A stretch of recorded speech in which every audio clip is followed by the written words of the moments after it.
The African savanna is a tough place. It's a world of survival, where life and death dance a daily ballet. I've seen it countless times. But some calls for help are different. They echo with a unique urgency, a cry that cuts through the noise of the wild. We got one such call on a sweltering Tuesday, July 22nd, 2025. A majestic male lion, a true king of his domain, was in grave danger. He wasn't fighting another predator or caught in a poacher's snare. This was a battle against a relentless tiny army. He was being swarmed, overwhelmed by thousands of angry bees, a truly desperate situation. Our team gathered the gear. Every mission is a calculated risk. You have to be prepared for anything the wild throws at you. We knew this wouldn't be simple. Reports said the lion was weak, barely moving. The bees were just part of the problem. He was also riddled with parasites, a secondary invasion taking advantage of his weakened state. This was a double threat. The constant stings were driving him mad, draining his strength, while the parasites were slowly eating him from the inside. We had to move fast. In the wild, time is your most precious resource, and it was quickly running out for this magnificent beast. Finding him was the first challenge.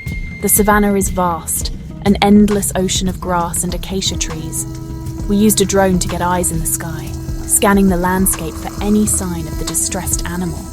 The heat was immense, shimmering off the baked earth. After hours of searching, we spotted him. He was lying under a solitary baobab tree, a dark, buzzing cloud obscuring his golden mane. The sight was gut-wrenching. A symbol of power and strength brought so low, so vulnerable. He was a warrior, but this was a war he couldn't win alone. Approaching him required extreme caution. A wounded lion is one of the most dangerous animals on the planet. Even in his weakened state, his instincts would be screaming at him to defend himself. The buzzing grew louder as we got closer, a furious, vibrating sound that you could feel in your chest. The team was tense but focused. We were his only hope. We had to push past the fear, respect the animal, and get the job done. Survival in these situations isn't just for the animals. It's for the rescuers too. You have to keep your wits about you. The first step was to deal with the immediate threat, the bees.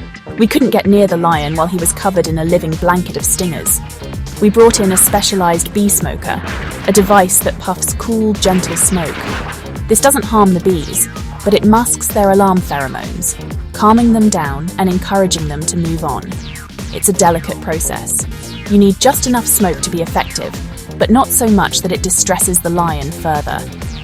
Our team's bee expert moved in slowly, methodically, puffing smoke around the lion's body. It was a tense standoff between man, lion, and insect. With the bees slowly dispersing, we could finally get a clear look at the lion. He was in worse shape than we had feared.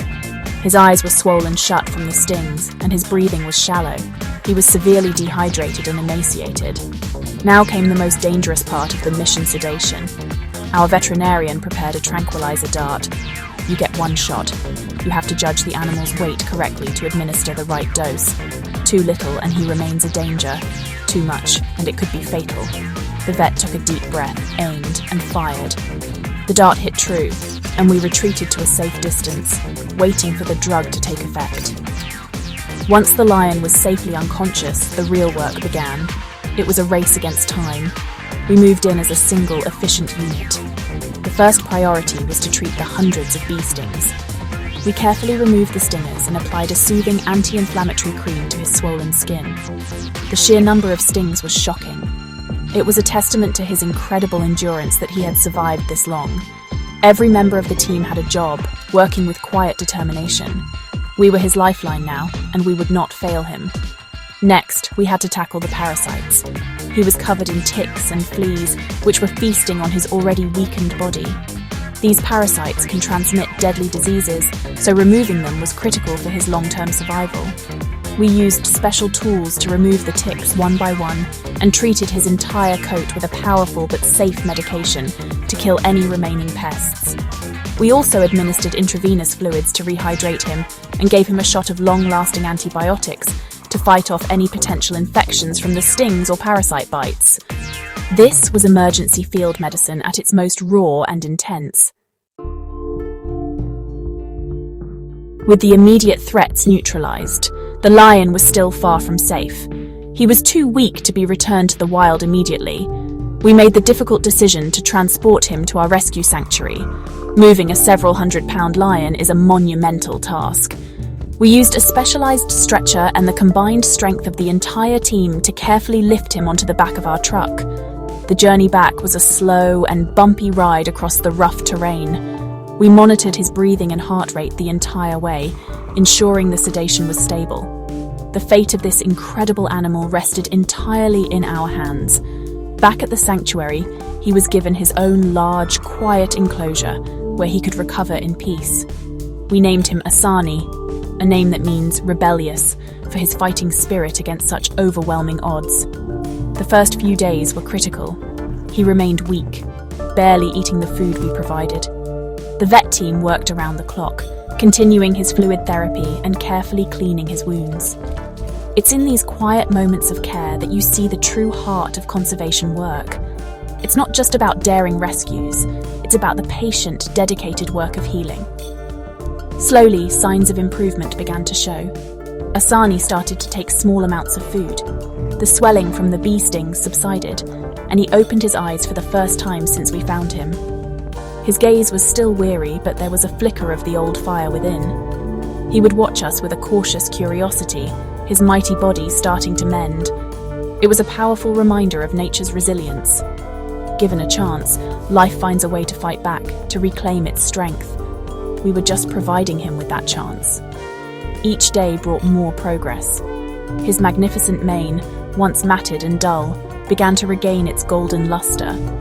He started to pace his enclosure, his muscles slowly rebuilding. The deep, rumbling growls returned, not of aggression, but of a king reclaiming his voice. The transformation was incredible to witness. From the brink of death under a baobab tree, this lion was slowly but surely returning to his former glory. Our team felt a collective sense of pride and relief. This is why we do what we do. After several weeks of dedicated care, Asani was a different animal. He was strong, healthy, and alert. The wounds had healed, the parasites were gone, and his weight was back to normal. He was a picture of raw power and majesty once more. The time had come for the final, most rewarding part of any rescue, returning him to the wild. This is always the ultimate goal. These animals don't belong in enclosures. They belong in the vast, open spaces of their natural habitat. We fitted him with a satellite collar so we could monitor his progress and ensure he readapted successfully. The day of his release was filled with a mix of excitement and solemn respect. We transported him back to the territory where we had found him, a place he knew as home. Opening the door to his transport crate is a moment you never forget. He hesitated for a second, sniffing the air, taking in the familiar scents of the savannah. Then, with a powerful stride, he stepped out onto the golden grass.